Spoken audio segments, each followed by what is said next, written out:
Recently وزیر اعظم پاکستان عمران خان صاحب نے ایک ٹی وی کے اوپر کال ان شو کیا جس میں لوگوں نے ان سے سوال پوچھے. ایک سوال جو کہ ریپ وکٹم سے ریلیٹڈ تھا, اس کے جواب میں عمران خان صاحب نے کچھ کہا جس کی وجہ سے اتنی زیادہ کنٹروورسی کریٹ ہوئی کہ جس کا کوئی حد و حساب نہیں ہے.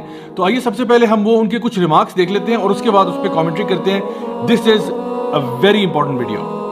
آپ جس معاشرے کے اندر بھی اگر آپ فحاشی بڑھاتے جائیں تو وہ کوئی تو اس کا اثر ہوگا نا. ہمارے دین میں کیوں منع کیا ہوا ہے؟ یہ سارا جو پردے کا کانسیپٹ ہے یہ کیا ہے کہ ٹیمپٹیشن نہ ہو معاشرے میں. اوکے, سو اس وقت تک تو ویڈیو میں عمران خان صاحب نے یہی بات کی ہے کہ ہمارے دین میں پردے کا حکم ہے, معاشرے میں ٹیمپٹیشن کریٹ ہوتی ہے. So there is nothing actually wrong in what he said right now. Let's continue and see what he has to say further ahead. میں جب 18 سال کا پہلی دفعہ برطانیہ گیا تو وہ معاشرہ ایسا نہیں تھا جو بن گیا بعد میں. وہاں شروع ہو رہا تھا sex, drugs and rock and roll, اور ہم نے اپنی آنکھوں کے سامنے دیکھا کہ جیسے جیسے وہاں فحاشی بڑھتی گئی, پہلے اڈلٹس اونلی فلمز ہوتی تھیں, پھر وہ اڈلٹس اونلی فلم کا جو کانٹیکٹ تھا وہ عام پھیلنا شروع ہو گیا, پھر وہ میڈیا پہ آنا شروع ہو گیا. تو ہوا اس سے کیا, اس کا ڈائریکٹ امپیکٹ پڑا ان کی فیملی سسٹم پہ. اوکے, سو یہ جو بات کی ہے خان صاحب نے کہ وہ انگلینڈ گئے, وہاں پہ جو انوائرمنٹ اس ٹائم تھا اس کے بعد کافی چینج ہوا. میں خود یہ اس کی گواہی دے سکتا ہوں کیونکہ میری ایجوکیشن جو ہے وہ انگلینڈ سے ہوئی. بیچلرز میں نے وہاں سے کیا, آسٹریلیا سے میں نے اپنا ماسٹرز کیا, اینڈ آئی نو کہ وہاں کی انوائرمنٹ, وہاں کی سوسائٹی کیسی ہے. And because of this, as he said, sex, drugs and rock and roll, اس کا ان کے معاشرے کے اوپر اور فیملی سسٹم کے اوپر کیا اثر ہوا ہے, this is undeniable. Okay, let's continue on and see کہ اس کے بعد جو ہے انہوں نے کیا باتیں کی ہیں. باہر سے آتی ہیں, آپ باہر کی فلمیں دیکھتے ہیں, آپ بالی ووڈ یا ٹی وی پہ اب سب اویلیبل ہے, اور وہ جو جس طرح جو پہلے ہندوستان کی فلمیں تھی جو ہمیں یاد ہے, اور وہ آہستہ آہستہ جو اب بن گئی ہیں, تو اس سے ہوگا کوئی تو اس کا امپیکٹ ہوگا نا. اوکے, سو اس لاسٹ پوائنٹ میں خان صاحب نے یہ مینشن کیا کہ بیسکلی جو آپ کی ہالی ووڈ, بالی ووڈ کی فلمز ہیں ان کا کیا امپیکٹ ہو رہا ہے ہمارے کلچر کے اوپر. Okay, so let's look at what are the factors that make a rapist. ایک انسان جو ہے وہ ریپسٹ کیسے بنتا ہے. اس کے لیے سب سے پہلی اور سب سے جو بنیادی وجہ ہے وہ ہے بچے کی گھر سے تربیت. میں آپ کے سامنے ایک ریسرچ پیش کرتا ہوں جس کا نام ہے the cycle of abuse when victims become offenders, published in July of 2016 by Melody Plummer and Annie Cossins. اس ریسرچ میں انہوں نے ایک ڈائریکٹ کو ریلیشن اسٹیبلش کیا ہے between children who go through domestic abuse, especially جس کو چائلڈ سیکشول ابیوز کہتے ہیں, and them becoming rapists when they grow up. اس کا یہ مطلب نہیں ہے کہ ہر بچہ جو کہ ڈومیسٹک ابیوز سے گزرتا ہے, سیکشول ابیوز سے گزرتا ہے, وہ بڑے ہو کے ریپسٹ ہی بنتا ہے, ایسا نہیں ہے. لیکن بہت سارے ریپسٹ ایسے ہیں جن کے ساتھ بچپن میں خود بہت زیادتیاں ہوئی ہیں. سو پہلی وجہ کیا ہے کہ اگر ہمارے گھر میں بچوں کو ایک اچھا انوائرمنٹ دیا جائے جہاں پہ ابا جان امی کو مارتے نہ ہوں, امی جو ہے بچوں کے اوپر غصہ اور مار پیٹ نہ کرتی ہوں, تو وہ ایک خوشحال گھرانہ ہوگا جہاں پہ کسی قسم کی بھی نیگیٹو سینٹیمنٹس ڈیولپ نہیں ہوں گے. تو سب سے پہلے اگر آپ نے معاشرے میں سے وائلنٹ کرائمز کو ایلیمینیٹ کرنا ہے اور اس قسم کے ابیوز کیسز کو ایلیمینیٹ کرنا ہے تو it all starts with a happy home.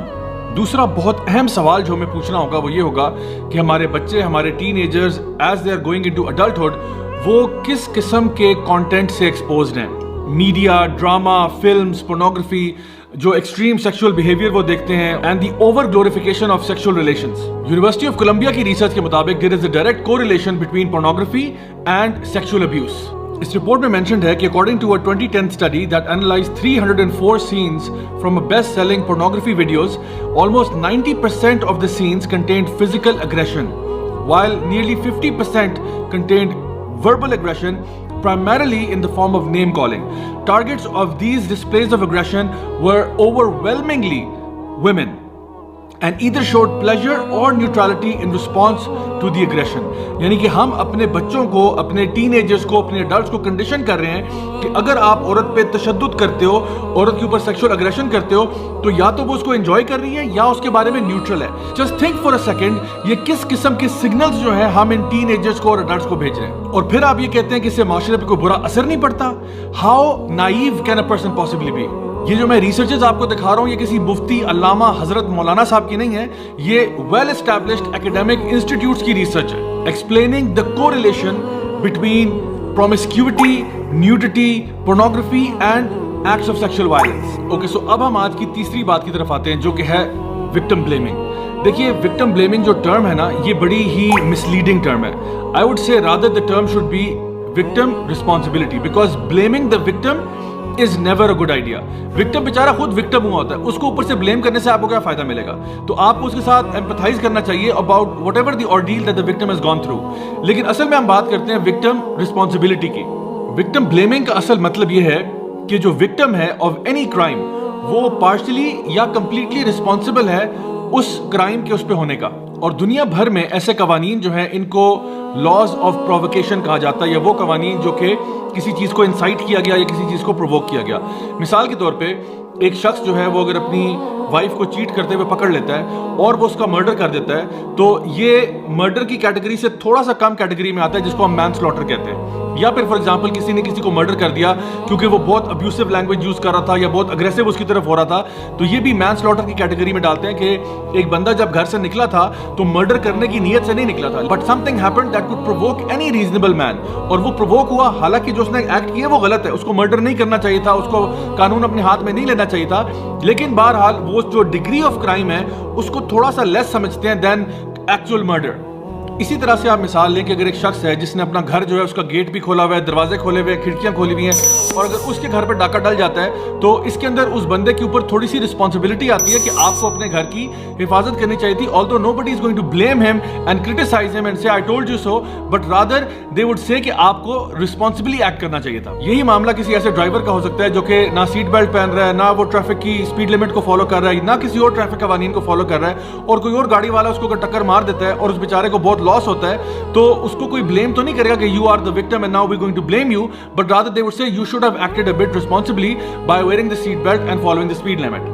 2012 میں انڈیا میں ایک واقعہ ہوا جہاں پہ ایک عورت جب گھر آئی اس نے دیکھا کہ اس کا ہسبینڈ جو ہے اس کی بچی کے ساتھ زیادتی کرنے لگا ہے, تو اس نے جا کے اپنے ہسبینڈ کو قتل کر دیا, اور وہ عورت جو ہے وہ کچھ ہی عرصے کے بعد آزاد کر دی گئی کیونکہ یہ جو قتل تھا یہ اس مرڈر کی کیٹیگری پہ نہیں آتا تھا کہ یہ پری میڈیٹیٹڈ مرڈر تھا کہ اس نے سوچا تھا کہ اس نے اپنے ہسبینڈ کو قتل کرنا ہے. rather it happened in the spur of the moment and it was deemed as manslaughter. اچھا, ریپ کے کیس میں نا معاملہ تھوڑا ڈفرینٹ ہے. ڈفرینٹ اس لیے ہے کیونکہ جب کوئی انسان ریپ کر رہا ہوتا ہے تو وہ سب سے زیادہ ایزی ٹارگٹ کے اوپر اپنی شہوت کو پورا کرتا ہے یا اس کو ابیوز کا نشانہ بناتا ہے. وہ ٹارگٹ کوئی بچہ یا بچی یا کوئی بھی ایسا ہو سکتا ہے جو کہ اس کے لیے بہت زیادہ اپروچیبل ہو اور ایزیلی ایکسیسیبل ہو. اس میں ڈیفینیٹلی پاور ڈائنامکس بھی آتے ہیں, but you can not eliminate sex from the equation.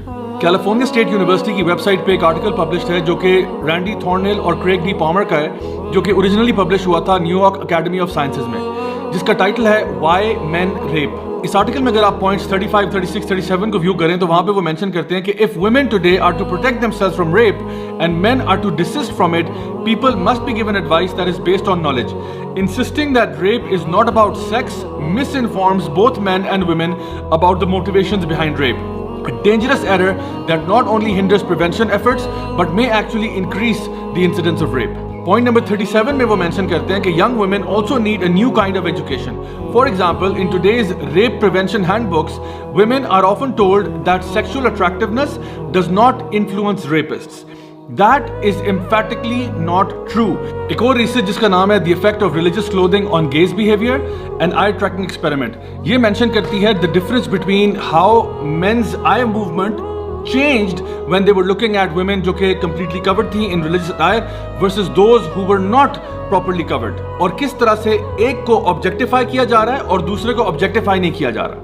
Further ایک ریسرچ ہے جس کا نام ہے Women's Perceptions of Sexual Exploitability Cues and Their Link to Sexual Attractiveness, جس میں انہوں نے مینشن کیا کہ وہ خواتین جو کہ اپنے آپ کو لوگوں کے سامنے اویلیبل دکھانا چاہ رہی ہوتی ہیں, جو کہ ایک پارٹنر کی تلاش میں ہوتی ہیں, وہ کس قسم کی کلودنگ اٹائر پہنتی ہیں, وہ کس قسم کے ریویلنگ کپڑے پہنتی ہیں in order to find a suitable partner. یعنی کہ عورتوں کے ڈریس کے ساتھ کچھ سیکشول کیوز جو ہیں وہ اٹیچڈ ہوتی ہیں. Again let me state that these are academic research papers. یہ کسی بندے کی ذاتی رائے یا کسی نیوز اینکر کا اوپینین نہیں ہے. This is based upon research. The journal of sex research کے اندر پبلشڈ ایک اور رپورٹ جو ہے جس کا نام ہے disco clothing, female sexual motivation and relationship status, is she dress to impress. اس کے اندر یہ مینشن کرتے ہیں کہ results showed that females are aware of the social signal function of their clothing and that they in some cases altered their clothing style to match their courtship motivation. In particular, sheer clothing, although rare in the study, positively correlated with the motivation for sex.